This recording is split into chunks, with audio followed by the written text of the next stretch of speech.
guys, I'd like to welcome everybody to the 12 at 12 with Paul Smith.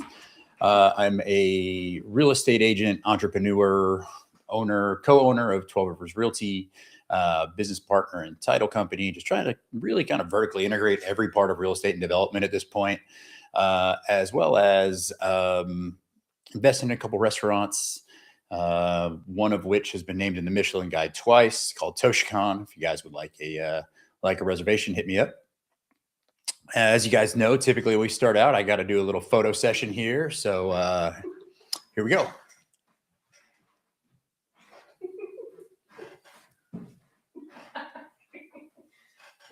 Book 'em horns, love you, paper airplanes, all that good stuff, man. You know, we got to give the love to the social media people at this point. And we're just sitting here waiting for Instagram to come on. Unfortunately, it hasn't connected yet. The folks over at Instagram like to take their sweet ass time when it comes to pairing up social media platforms. Although I may have also messed it up. We'll see. Let me edit these channels and see if I can get Instagram in here. Oh, it says that it's streaming on all of them. Oh, my bad, Instagram. I fucked that up myself. Guys, again, this is Paul Smith with the 12 at 12. Thank you for tuning in. We are live on Facebook, Instagram, almost, Twitter, X, YouTube, LinkedIn, and here comes Instagram pulling up now. For those that don't know, it's got a little bit of a delay. Going live. Guys, this is Paul Smith. You're tuning into the 12 at 12. Thank you for tuning in today. Today is December 18th. We've got 13 days left until the end of the year. We've got about a week until Christmas. So those that are haven't done their shopping yet, better get your ass out there. One thing that I've found is that you've definitely got better pricing, I feel like, today than they had on Black Friday deals. So not a bad thing there. Things that we're going to talk about today. We're going to talk about the real estate market. We're going to talk about the overall economy. You know, President Trump had a speech last night talking about CPI and basically how he's cured the world of cancer and everything else. I mean, this dude just makes some crazy ass claims, but it does seem like, you know, people are starting to realize that maybe it's not all the gospel that he's talking about. Patton, what's up, man? Thanks for jumping in here. We got Will, Clarissa. Thanks for jumping in. We're going to talk about that. We're going to talk about 2026, a little bit of projections. Also, those that are out there right now and that are in the service-based businesses. And by that, I'm not talking about businesses that are, waiters, servers, but people that are actually providing a service. That could be realtors. It could be attorneys. It could literally be anything. At the end of the day, we're all providing a service. So we'll talk about some 2026 kind of goals and things that I start to do to get ready for 2026 and kind of projections to see what that looks like. But then also today I was thinking, not just thinking about next year, but think about things 5 years from now, right? What are you doing today and how is that going to affect you 5 years from now? Try to think further out, push further out, think bigger. And sometimes I know that's really hard when you're like, well, shit, man, I got to pay my rent. I got to think about right now. But I guarantee you, when you think about a much bigger world and a much bigger kind of projection of what you want to have happen, that rent becomes a lot smaller. Although, don't get me wrong, it's something that needs to happen now. But if rent is the first step in a marathon, you got to think about finishing the marathon and training for that to be able to also take your first step. So we'll talk about that. Apparently, like I said, Trump claimed that, that he healed the world of cancer or whatever. It sounds like CPI, that is down, which is great. Stock market certainly loved that early, but it sounds like it's taking some of those gains back. I got to find out kind of what news came out to talk about that or, what caused that. But for those that don't know, CPI is the consumer price index, right?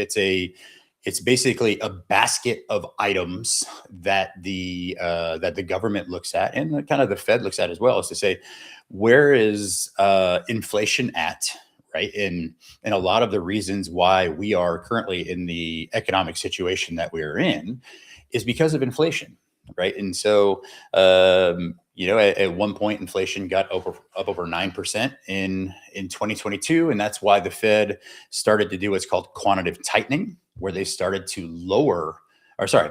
raise the Fed interest rate, which is different again than the mortgage rates. And the Fed rate is the rate in which that banks lend money on. And so that rate they started to raise at a significant clip. And that's what caused a lot of, kind of economic woes in 2022, 2023, 2024. And that's really what really, I think, hurt Austin in 2022 and 2023 is not only did we have a large run up in appreciation from 2020, all the way to August of 2022. So you have that pendulum of real estate going very high, as well as you have a lot of tech companies, a lot of startup companies, a lot of companies that are basing growth based on the amount of money that they can borrow. They're not using their own cash. The other thing too, if you think about it, is investors that are going to be investing in these companies. If all of a sudden you can get a 5% return from just keeping money in a savings account, a lot of investors are going to do that because it's so safe. There's no risk in that at that point. If you're putting, let's say you're putting $1 million into a savings account with Keystone Bank or PNC, and you're going to make 5% on it, why wouldn't you do that? You have access to those funds. It's not locked up for a certain amount of time, and you're making 5% on your money for not doing anything else. That is one reason why maybe that same dollar or that same million would have been invested in a tech company or a startup. That's another example of how money was pulled out of the market, because a lot of those investors, those angel investors, those VC funds, they were like, look, we're going to go ahead and tighten up as well. Also, when the Fed starts to do quantitative tightening, it starts to cause uncertainty in the market, right? People start to invest in other things. Well, now we're starting to see rates coming down, been reduced 0.75 of a point this year. And on top of that, you're going to start to see cash flows start to free up. And one of the things that's happened, I think, CPI data was the biggest thing. It was all about inflation, got to lower inflation, got to get down to 2%. And I know we've gotten pretty close to that number, but now I think the problem is people are looking at unemployment. And so you start to have that kind of game of like the different levers that the Fed can pull. And really one of the levers that it can pull at the end of the day is that Fed rate. It adjusts it kind of going this way and that way based on what's happening in the market, based on CPI. And again, CPI is called the Consumer Price Index. And it's a basket of things essentially that the government is looking at, and that's your cost. Basically, you as the consumer, what is your cost as an American to or somebody living in the United States? How far does your dollar go? Interesting thing about inflation, by the way, and those that don't know this, and I've said this before, and I didn't necessarily understand. There's different types of inflation. Obviously, there's negative inflation, there's stagflation, where it's not going anywhere, and then there's inflation, and then there's hyperinflation. And we had hit the point in 2022 of hyperinflation. I was in 2022. I did a family trip to Italy, and we had a historian that was touring us around Rome. And I was like, "Man, what happened to Rome?" And she said, "Hyperinflation." And at the same time, we're hearing about all this stuff in the news about inflation being excessively high and everything else. I'm like, wow, this is literally something that caused one of the largest civilizations ever to crash. Is hyperinflation. And at the same time, we were also dealing with that back home in the U.S. So it's like, wow, this is really something that is important, and it is a fine dance, and it's really easy, I think, to think kind of immediate terms of, hey, the Fed should have reduced quicker. I'm sure they should have. A lot of times, unfortunately, though, the Fed's data is not real time. It's happening a month ago, 2 months ago, 3 months ago. So they're not working on data that's actually data on the streets. They're working on data as is being collected from the past. And so they're adjusting kind of based on that. So there is going to be a lag on a lot of that stuff. And so that's what I think you're seeing right now, is that we're starting to see unemployment starting to tick up. I think it was at 4.6% is this last calculation. Crazy thing, though, is that's the initial numbers. They always readjust those numbers after the fact, and it ends up being way worse than what they actually put out there.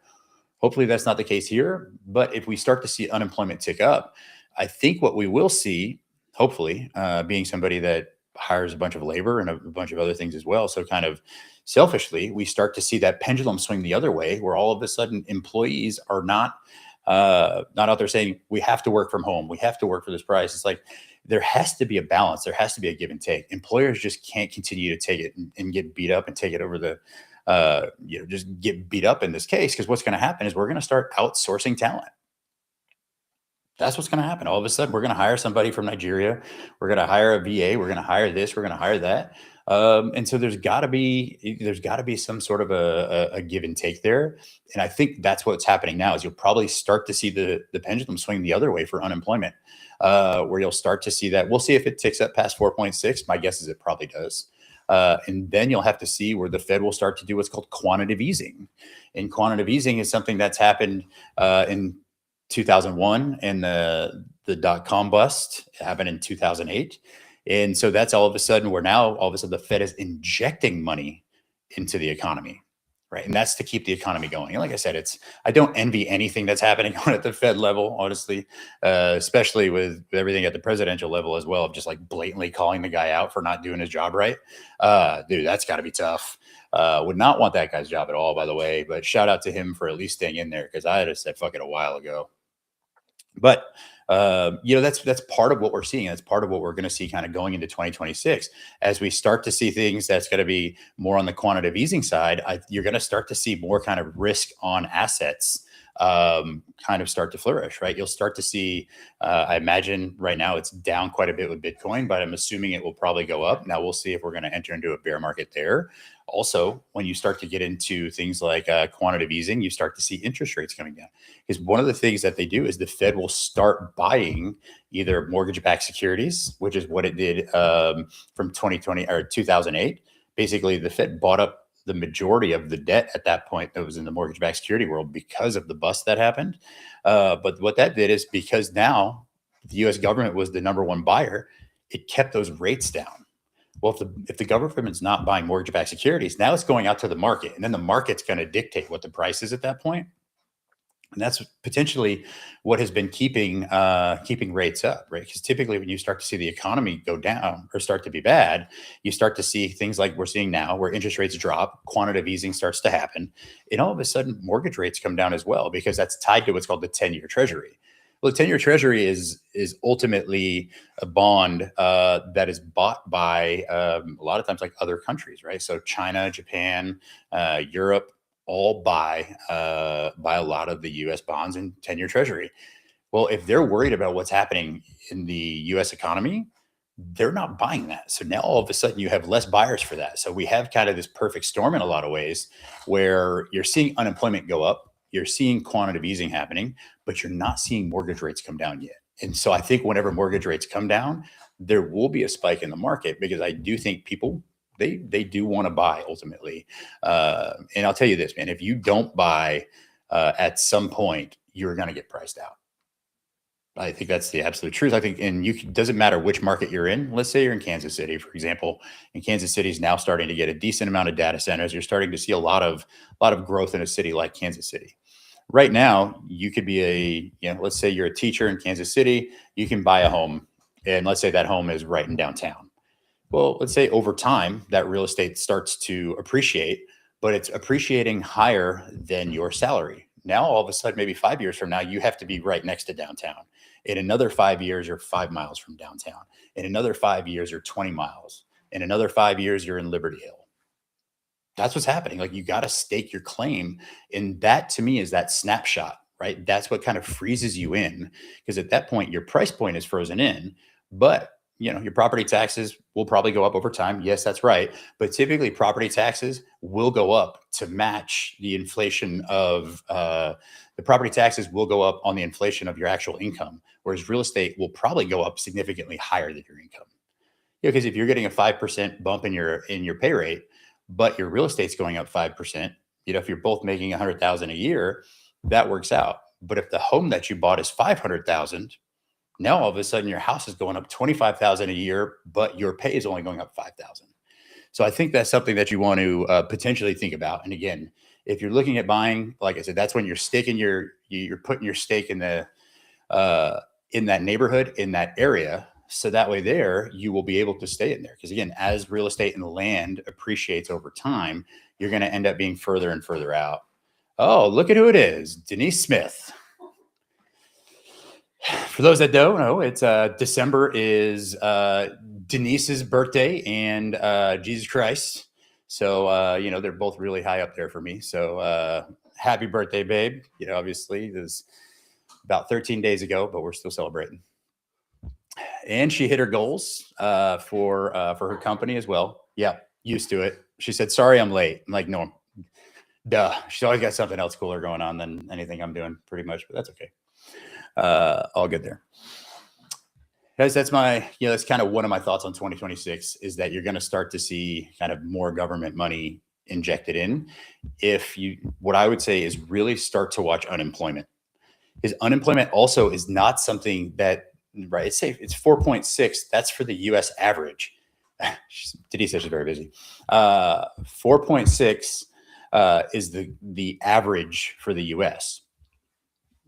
Now, contrary of that, Austin is at 3.5, right? So that means that there's going to be other cities where that's going to be significantly higher. It might be 5, 6, 7%, right? So then what you'll start to see is people that cannot get employment in areas like, I don't know, I'm throwing something out there. I know this isn't right now, but let's say Detroit, for example, or Mobile, Alabama, right? People that live in Alabama, hypothetically, they are, maybe their unemployment is significantly higher. I don't know if that's true or not, so I'm not going to fact check this. But okay, and Clarissa went to school there, so here we go. And she left, so no. But point being, let's say the unemployment rate in Alabama is significantly higher than it is in Texas. You'll start to see people move to those areas where there's jobs because I think inherently people want to work. And I think that they'll start to look at moving to areas like that. And so ultimately, I think what that does is that puts a additional spotlight on, I think specifically Texas cities. I think cities as well in Florida. Ohio is popping off right now as well. These other kind of cities that aren't your New York, LA, San Francisco, kind of almost like your tier 1 cities, you'll start to see a migration of that for a couple of reasons. One, it's too expensive to be there. It's way too expensive to be unemployed there. So that you start to look at places where there are jobs. And Austin is going to continue to be one of those. I think Dallas and Fort Worth, that whole MSA, is probably going to outshine Austin, I think, over the next 5 years, by the way. It's just popping off. The prices are lower. It's also easier to add inventory at that point, right? The city of Austin makes it very hard to build comparatively. We're not quite LA level, but it's not easy. We're not California level as well. It's still easier to build in Texas than it is in California. However, it's significantly easier to build in Dallas area, Fort Worth area, Houston. So I think that's going to be that's something that's going to happen this year for sure. But again, guys, watch unemployment and see what happens there. As it continues to go up, that means that the Fed's going to lower rates more. I'll tell you one of the things I do appreciate though is the Fed dropping the Fed rate 0.75 of a point over the last 3 months. That's lowered my line of credit, right? All of a sudden now I'm not paying as much for interest when that goes, right? If you have any floating rates, if you have any floating loans, when you're doing commercial loans and it's based on, say, Wall Street Prime Plus, right? That's going to lower based on that, which is awesome. So it's not just me, right? That's everyone that's a business owner that's operating their business because they want to grow. A lot of times they're not using their own cash. They're using the bank's money for that. Also buying and refinancing properties that are commercial. Now, all of a sudden, my rate's lower than it would have been. And I think, by the way, that's one of the only ways that we're going to be able to bail out the commercial real estate world, because a lot of folks that were on 3 to 4% rates are now refining. And last year, this rate would have been probably 7. Now it's at 6.25, because we can't just raise rent at the price in which that the interest rate from 2022 to 2026, 2027 went up. So if they've got a refi, all of a sudden they end up in a situation where it's extremely cash flow negative. And at the end of the day, banks do not want to take back multifamily assets, especially when interest rates are significantly high. And in a lot of areas, rents are down. So that I do think will kind of be a longer term kind of bailout for the commercial real estate market. Because I know multifamily is is certainly hurting right now, right? They're kind of trudging through a lot of being 2022 kind of being overbuilt while also having higher interest rates for as far as the purchase wise goes. So I think that's something that we'll have to deal with. Guys, you're tuning into the 12 at 12 with Paul Smith. Let's see what else we're going to talk about today here. Elon Musk. Sounds like a big deal, I guess. University of Austin is building on Elon Musk linked land in Bastrop County. Has anybody heard of the University of Austin? How are we just now hearing about this? The University of Austin. It's got to be Texas, right? That's got to be a misprint. I got to think. But if not, okay, let's rock with it. The University of Austin announced it is deep into construction on an applied engineering lab adjacent to Elon Musk's boring facility. That's pretty cool. I'm going to assume that's University of Texas. Which absolutely makes sense because they are a lot of the stuff that Elon is doing with all his different companies are going to let's see. Stans just said, I think Trump was saying he wants to lower rates with new Fed chair of the Fed. Dude, I'll tell you what, if Trump installs a new Fed chair, man, we're going to make a lot of money in the interim. I got to think, right? Like this is going to be very pro drop rates. I think there's going to be a huge spike. Who knows how this will work modeling out over 10 years, right? We start talking about inflation again. A lot of the things that he's talking about doing, of course, those that are in business will make a lot of money. Those that aren't in business better learn how to get in business very quickly, because I think there will be a large redistribution of wealth that's going to happen, and you can either get on the train or not. But now would be the time where I'd be learning where the train's going to leave the station. I don't know if he can actually do that. I'm sure he can probably have a very heavy hand in all of it. But man, if he then controls the Fed as well as everything else kind of within the House and Congress, I think that there's going to be a short amount of time where there can be a lot of money made. But again, like I said, we started this out with talking about how Rome and the demise of Rome was hyperinflation. Everything that is being kind of talked about at that level would potentially trigger hyperinflation. And again, it'll be good for the short term. But let's start talking about 5 years, 10 years out. And I'll tell you who's not qualified to talk about it. Me. Right. I'm definitely not into government planning, but what I am into is reading the tea leaves and trying to see how he can make money off of it. So if he wants to lower rates, it will disproportionately help me out, and I'm here for it. But also, you guys need to learn what that's going to do if that happens to you as well, right? Because that's a way for everybody to make a lot of money in a quick amount of time.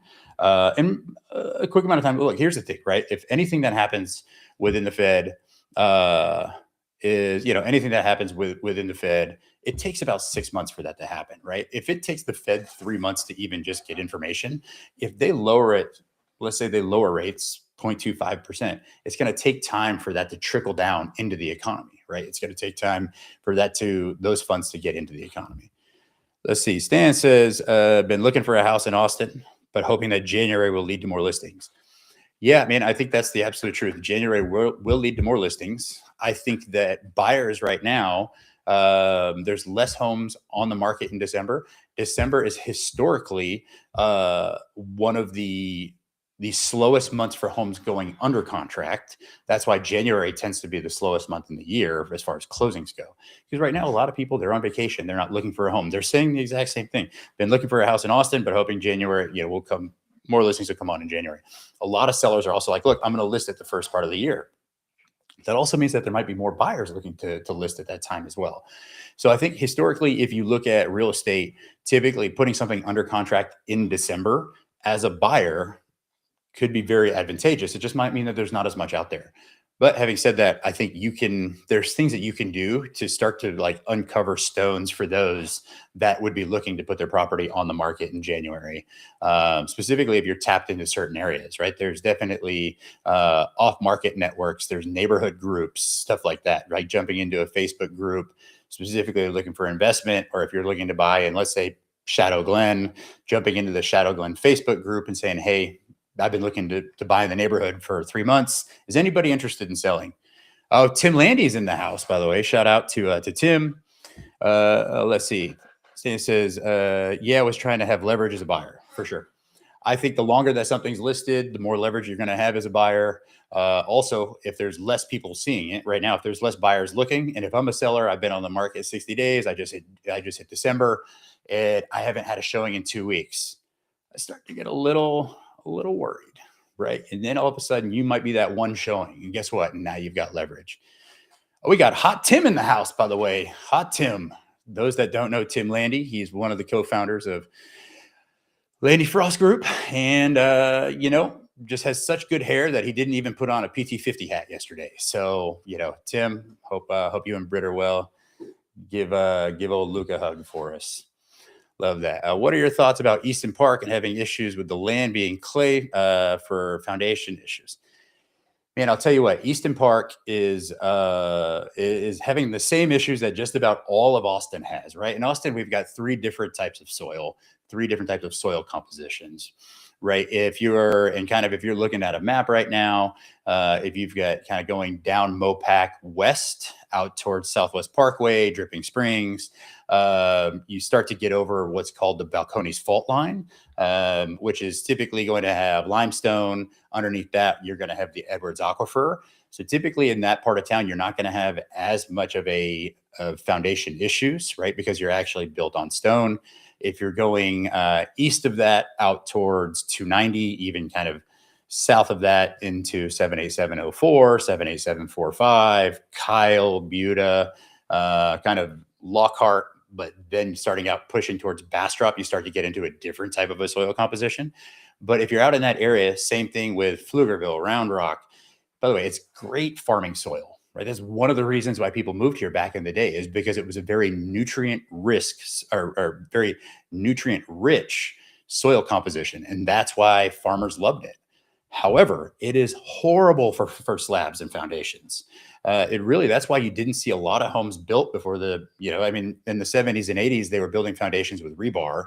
But then in the 90s, 2000s, you started to see engineered slabs, right? And the difference there is a rebar slab is a rigid slab, right? And so literally you got rebar here like this, and if it moves, it cracks. Basically, that's the way it works. And so when the slab sits on soil like this, basically when it gets wet, it expands. When it gets dry, it contracts. And that's literally what moves your home. It's crazy to think that this can move a home like this, but it can. And then in the 90s, 2000s, you started to see engineered slabs with what's called post-tension cable, right? So the difference in that there is, instead of having a rigid, so to speak, like this is a rigid remote type of a slab, you start to see post-tension where you have cables that actually go through it and they actually move. And what that does is that makes it so that it moves with it and floats with it versus cracking with it. And so that is something that's happened that really helps the soil, really helps slabs, and really kind of what opened up the floodgate for building in Pflugerville, Round Rock, Georgetown, Easton Park, same thing.